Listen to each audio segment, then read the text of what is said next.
I watch you go the video and they have any vigilante jidere ụmụazị be anyị before asị na ndị ọzọ ka n'ime ọfịa na ndị vigilante ka na-achọ ndị ọzọ n'ime ọfịa n'Imo steeti ịghọtaga na ụmụaka abụgasị in never say I don't think na feel na 20 years and they whatever with egbe they understand all made ọ na-ana n'ife ahụ ya mpụta ebe a na m agwụ unu soon that na kwụsị na criminality si na criminality pụta because as far as anyị nọ n'ala Igbo na-terrorize Igbo land aka ga-ebito gị.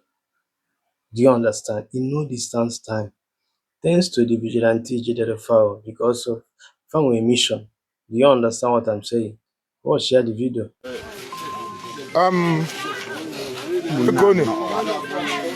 Men in there are no monato.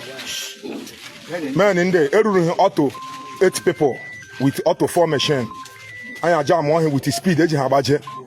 Monagana, we have to turn. That's now this people they up to something. Luckily, I am to one in the corner and about him or her. I get to onye machine.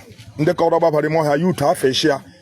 A good 4 of them now, they cannot hear. In the corner, some you to no more Hannah search for other people. The Hannah and a hen. The confirm with Mbo near confirm. The Cocote. Okay, life. And I hear some of other people on him or here. Come, you. You want your lay. You want your way. Okay, Anya, you want your lay. Obo. Anya, you want your lay. Oh, way on the bow. You want your lay.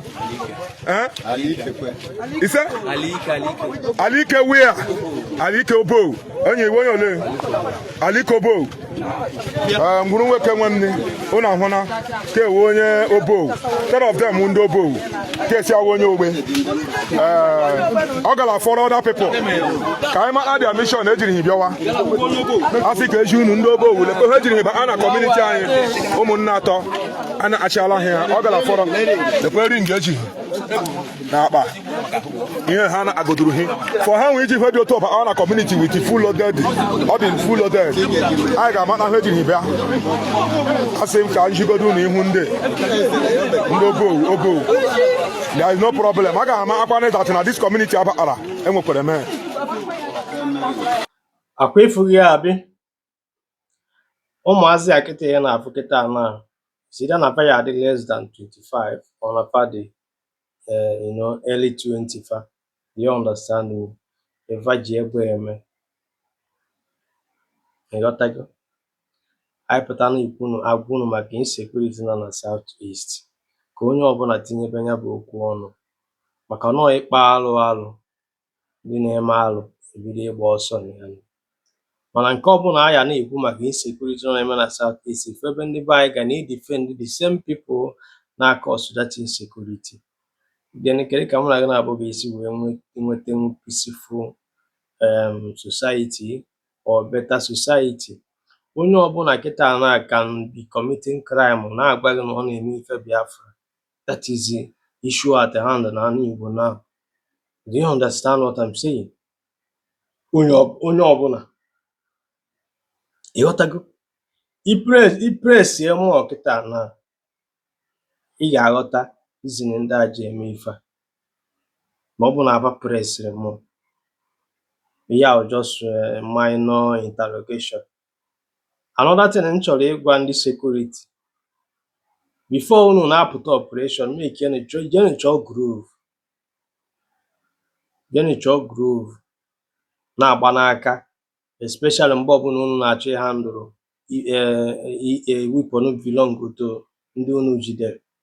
Amalọ m nke ọ ya abụ unu jide ndị mmadụ na-egosi akụrụngwa faji unu ewerekwa aka unu na-emetụ the thing. Do you understand what I'm saying? Make una go buy groove. Mam na-enyekwa unu training anyway. But if I want put ebe a na m ekwu if for insecurity na-eme na be anyị 90% of it bụ our people na-eme ya. Anyị manụ nwere nke ndị ọya awa dịkata ndị fere n'ihe esime na-abịa kpake. We know all that thing. And fa na-abịakwa na fa bịacha afụfa na-afụkwa ka obodo si dị. Onye kpata afọ ejila abịakwa mgbe ọ nọkatakwa fa abịakwa by target. Do you understand? Because onye ori enweghị ike izu ori ebe ọ mara ala. before onye ori ezuo ori ebe ọ mara ana na free ma na o nwere onye nọ n'ụlọ na-agbalị ya agba. Do you understand? Na ndị Igbo si that na oke afọ nọ n'ụlọ na-agwa oke nọ n'ama na azụ dị na ngịga. Nwa onye Igbo, m ga-apụta ebe a na-agwa gị eziokwu, lapụ criminality because it will not take you far. Ọ ya destroy ike in no distance time. Akwa ife nna agwụ na ebe a steeti na look at this ụmụazị na-achị na ndụ fa n'iyi. Ụmụazị nwechaa brighter future or because of etu society a si wee dị nke ikpeazụ a, onye ọbụla can hide himself under anything na commitgharị crime. Mpụta na-ekwu ya dis efufe ebufa ya create traffic account wee bịa na attack him. Bịa na attack him because ịchọ ka m kwudobe okwu ka ị wee nwee liberty na commit crime na ya village na ya town. Ndị Igbo si na okike adịghị eke n'ụlọ. Ịghọtago? Okike adịghị ekere n'ụlọ, mana nke a nke ikpeazụ okike na-ekezi ụlọ. Ị ga-afụ mmadụ ọ bụrụ onye vileji, ọ nọ na vileji ya naturalize ndị vileji, kwuchi ụzọ na asịsị ndị vileji efon. Onwe onye vileji nata anọ make kọntaktị abịa buru the person anapụ onye afọ ego. Do you understand the level of crime dị na society anyị? Boy abụ na-ene ya anya like this, ana m ajụ kedu ife tinyere ndị Igbo anyị especially our youth into this mess. Na ụmụazị nwechara bright suppose ị nọ na school, suppose ị na-atị nke ifefa ga-emebara onwe fụrụ echi niile. Na enwere the kind of thing a na-emetefa. O nwere kịta nne nwee nna nwee ụmụnne. Do you understand me? Apụtara efufa ndị agbagotechago apụta ha anaghị encourage ndị obere anụnwa kegasị na-agbafa ndụ, na encourage ife na-edubagasị fa na court na-agwagasị ife nke a mee nke a. Ụmụazị be anyị pụtazie ju n'ori ju na criminality. Nwezi nke chọrọ ije gba mbọ, nwere nke chọziri iji brain wee mee ife ga-abalị uru. Mbịa na-ekwu ya like this na social media, ifu nwa otobo nwa eku ka nkịta Chineke ga-akpọ ọkụ ya akụghịrị